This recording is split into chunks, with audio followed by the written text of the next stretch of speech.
I'm going to show you how to make a cider brine today. First, I'm going to discuss a little bit about brining.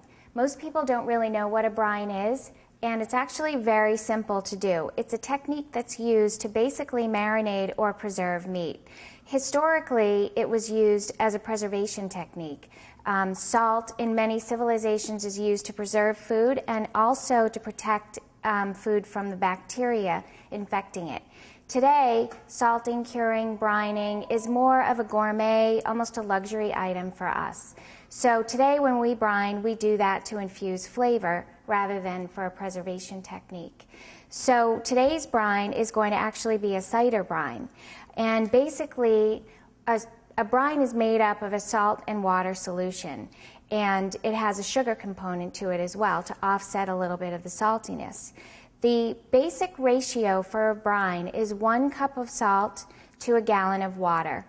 And I'm going to talk about that a little bit because there are different types of salt. So if we take a minute to talk about salt, we have 3 major categories. We have kosher salt, we have iodized table salt, and then we have sea salt. Today we're actually going to use a kosher salt. And the reason for that is it has absolutely no other ingredients added to it. It doesn't have any caking agents, and actually by weight it has less sodium chloride than table salt. Basically, as I said, the ratio is 1 cup of salt to a gallon of liquid.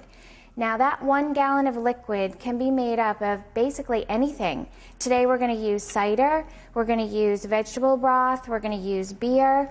You can use wine, you can use juice, you can use vinegars, you can use anything. The second component of that brine is going to be a gallon of ice cold water. Now that component doesn't change. So the first component that you're going to mix your salt with can be anything. So we're going to start with 1 cup of salt.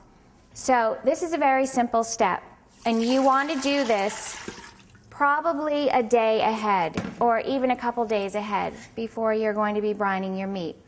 Now, while we're doing this, let's talk about the type of meat that you can brine. You can brine any sort of lean meat. It can be turkey, it can be chicken, it can be pork, and it can even be fish. You don't want to brine any sort of meat that's very fatty, like a stew beef or anything like that. You want to brine lean meat. So basically here I'm making up this gallon of liquid. And what we're going to do is we're going to bring it just to a boil. And once all of the ingredients are in, you just want to dissolve the sugar. And then you want to infuse the flavors together. So that's the important part. You don't want to bring it to a boil and overboil it. You don't want to caramelize the sugars. You really just want to infuse everything. Ground ginger,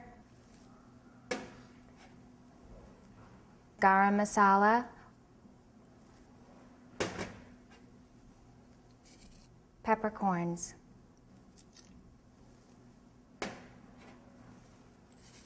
whole cloves,